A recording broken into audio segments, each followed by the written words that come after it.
12 మంది ఫిల్మ్ సెలబ్రిటీల విచారణ ముగిసింది. నెక్స్ట్ జరగాల్సింది ఏంటి, డ్రగ్ ఫ్రీ సిటీగా హైదరాబాద్ ని ఎలా చేయాలనే ఇష్యూపై మాట్లాడుతున్నాం. సో కరుణాకర్ రెడ్డి గారు, నెక్స్ట్ ఏం జరగాలి? సరే, ఈ ప్రచారం పుణ్యమా అని ప్రతి ఒక్కరికి అసలు డ్రగ్స్ అంటే ఏంటి అనే ఒక విషయం అయితే తెలిసిపోయింది.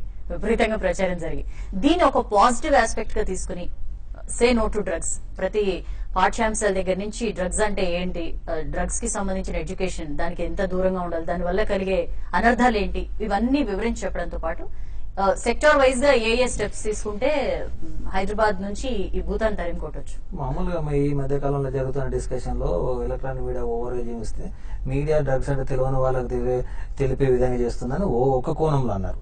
కానీ అది కూడా నేను తప్పు అని అంటున్నాను. ఎందుకంటే మీ ఎలక్ట్రానిక్ మీడియా చూపించకున్నా గూగుల్ అవైలబిలిటీ వచ్చింది అందరికి అందుబాటులోకి.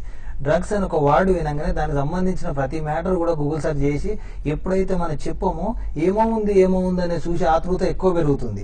అది ఉన్నట్టు చెప్పి దాని వల్ల జరిగే నష్టాలు ఏంటి, దాని వల్ల నష్టపోయే విధానం ఏంటి, ఎప్పుడైతే దీన్ని పదే చూపిస్తున్నామో దీనివల్ల నష్టపోయిన వాళ్ళు కూడా పదే ఒక 2-3 సార్లు చూపిస్తే ఎంతో కొంత ఆలోచనకయ్యే పరిస్థితి ఆ రకంగా ఉంటుంది. ఎప్పుడు కూడా ఏమైతుందంటే జరిగిన ప్రతి ఇష్యూని కూడా ఏమి శిక్ష అయింది, ఎంతమంది శిక్ష పడ్డది, తప్పించుకున్నది ఎవరు, ఎంత శిక్ష పడ్డది, ఈ రకమైన కోణంగా చూస్తారు తప్ప కానీ నివారణ చర్యలు చేపట్టాలంటే ఒకటే ఒక విషయం. గత రోజులలో చదువులు కొంచెం సామాజిక స్పృహతోటి ఉన్నాయి. ఎన్విరాన్మెంట్ కాపాడాలని ఎన్విరాన్మెంట్ అనే సబ్జెక్ట్ నోట్ తీసుకొచ్చి పాఠ్యాంశాలలో ఒక భాగంగా చేర్చడం జరిగింది. ఎయిడ్స్ విషయంలో అవగాహన కోసం ఒక చాప్టర్ను చేర్చడం జరిగింది.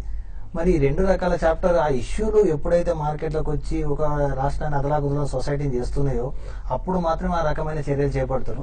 మరి ఈ రోజు నాకు తెలిసి కొత్తగా ఈ డ్రగ్స్ కూడా ఒకప్పుడు పెద్దవాళ్లకు కొంత పట్టణ ప్రాంతంలో కొంత భాగాన్ని పరిమితమైన డ్రగ్స్ ఇవాళ ప్రతి పాఠశాలకు రావాల్సిన పరిస్థితి ఏర్పడ్డది. అంటే పాఠశాలల్లో దీని నివారణ కావాల్సిన పాఠ్యాంశాల భాగమా, లేదంటే మంత్లో వీక్లో ఒక సెమినార్ల టైపు దాని వల్ల జరిగే నష్టాల వల్ల ఒక పేరెంట్స్ ను విద్యార్థి ప్రోగ్రెస్ కార్డు అయితే ఏ విధంగా పరిశీలన చేస్తున్నామో ఆ విధంగా విద్యార్థి యొక్క ఏ రకమైన ప్రవర్తన ఉంది, ఎలా ఉంది, విషయానికి ఏ రకమైన ప్రతి విషయంలో ఒక సెమినార్ రూపంగా తీసుకోవాల్సిన పరిస్థితి ఉంది. కంటి తూర్పు చర్య నోటీసు బోర్డులో పెడితే మాత్రం సరిపోతుందని మేము అనుకుంటున్నాం. ఎందుకంటే చాలా విషయాలు చూసాం, ఎన్నో రకమైన ఇప్పటి వరకు ఈ డ్రగ్స్ దాదాపు విద్యా వ్యవస్థను విద్యార్థులను పీడిస్తున్న 5వ 6వ అనుకుంటున్నాం. గతంలో జరిగిన 4-5 ఇష్యూలలో కూడా ఇలా సంఘటన జరిగినప్పుడు విచారణ జరుగుతున్నంతసేపు హైలైట్ అవడం, విచారణ అయిపోయిన తర్వాత ఆ శిక్షలు ఎన్ని సంవత్సరాలకు వస్తాయో న్యాయ వ్యవస్థలో అది ఊహించలేని పరిస్థితి.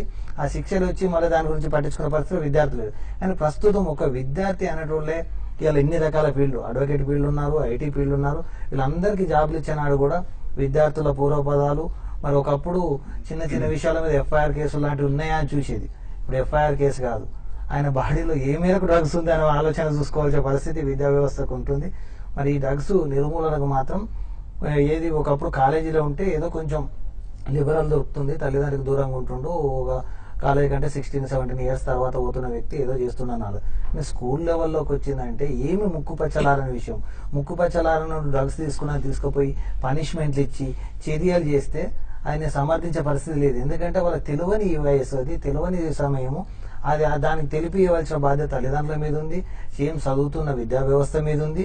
సేమ్ టైంలో దానికి ఒక పాఠ్య ప్రణాళిక చేసుకోవచ్చు. పాఠ్య ప్రణాళిక నేను చాలా సందర్భాలు చూశాను. ఒక ఇష్యూ వచ్చినప్పుడు ఆ ఇష్యూకు సంబంధించిన డాక్టర్ల మెడికల్ ఫీల్డ్లోనేమో అడ్వకేట్లతో కమిటీ వేసి ఎంక్వైరీ చేసినట్టుంటుంది, అది అడ్వకేట్ల ఫీల్డ్కేమో డాక్టర్లను తీసుకుపోయి కమిటీ వేసినట్టు ఉంటాయి.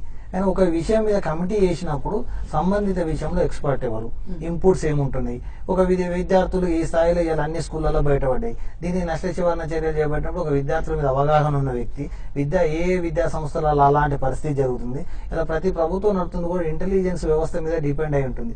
ఇంటెలిజెన్స్ వ్యవస్థ లాగానే ప్రతి స్కూల్లో కూడా ఎన్ఎస్ఎస్ ఆఫీసర్ పెట్టుకుంటాం, ఎన్సీసీ ఆఫీసర్ పెట్టుకుంటాం, ఒక ఫిజికల్ డైరెక్టర్ పెట్టుకుంటాం. కానీ పిల్లల కౌన్సిలింగ్ చేయడానికి మాత్రం ఒక ఆఫీసర్ పెట్టుకోవడానికి మాత్రం ఈ స్కూల్ వెనకాడుతున్న పరిస్థితి. ఏముంది సబ్జెక్టు చెప్పడానికి ఫ్యాకల్టీని 10 మంది 100 మంది ఫ్యాకల్టీని పెడతారు. స్కూల్స్ నుండి రావడానికి గవర్నమెంట్ మాండేటరీ చేయాలి.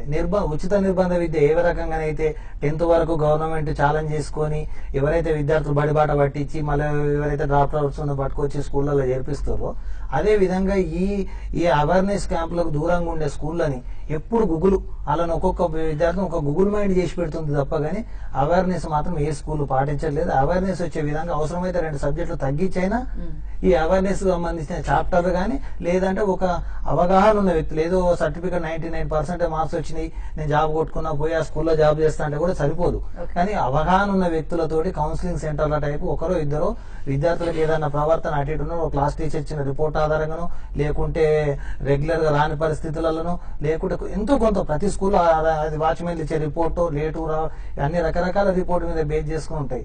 ఈ విషయాలను ఎప్పటికప్పుడు కౌన్సిలింగ్ ఇచ్చి ఇది రైట్ ఇది రాంగ్ అని చెప్పగలిగితే ఉన్నత న్యాయ వ్యవస్థ మొత్తం స్కూల్ లెవెల్లోనే అయిపోతుంది. కానీ అక్కడ కంట్రోల్ చేయకుండా ఎంతసేపు చర్య పడ్డాక తీసుకుపోయి చట్టానికి ఏం చేస్తారు, చట్టానికి ఇస్తారు. అది తెలిస్తేలోని వయసు, తెలిసినాక తప్పు చేస్తే నిజంగా తప్పు అని వచ్చేది, పనిష్మెంట్ ఎంత ఇచ్చినా తప్పులేదు. కానీ తెలియని వయసులో చేసిన దానికి మరి ఎంతమంది నేను పనిష్మెంట్ ఇవ్వగలుగుతారు? ఇవాళ వ్యవస్థ ఒకనాడు 10 మంది జైలు పోతే ఒక 10-15% ఇతరత్ర కేసులతో ఉండేది. ఇలా అదే స్కూల్లో వ్యవస్థ ప్రతిదానికి పనిష్మెంట్ ఇవ్వకపోతే మనకున్న జైలు కానీ శిక్షలు కానీ మొత్తం విద్యార్థులతో నిండే పరిస్థితి ఉంది. ఇది కనుక ప్రభుత్వాలు ఖచ్చితంగా అవగాహన ఉన్న వ్యక్తులతోటి పంతాలు పోవద్దు, పట్టింపులో పోవద్దు. అధికారులు కూడా అవగాహన లేని అధికారులు 4 గోడల మధ్య కూర్చొని చర్చించుకొని పేపర్ రూపాన నిబంధనలు పెడితే సాధ్యం కాదు. గ్రౌండ్ లెవెల్ ఏం జరుగుతుంది, ఒక విద్యార్థుల ఇద్దరిని తీసుకోండి, స్కూల్ యాజమాన్యాలు ఇద్దరు తీసుకోండి, అనుకూలంగా ఉన్న అవగాహన ఉన్న అధికారులు రిటైర్ అయినా పర్వాలేదు, వాళ్ళ సర్వీస్ ఒక్కొక్కసారి అనుభవం అవసరమవుతుంది.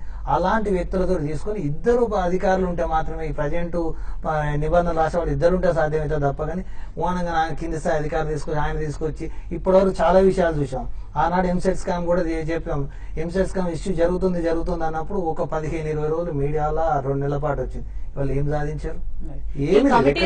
మాట అన్నారు అరుణ్ గారు. ఆ దిశగా ఏమైనా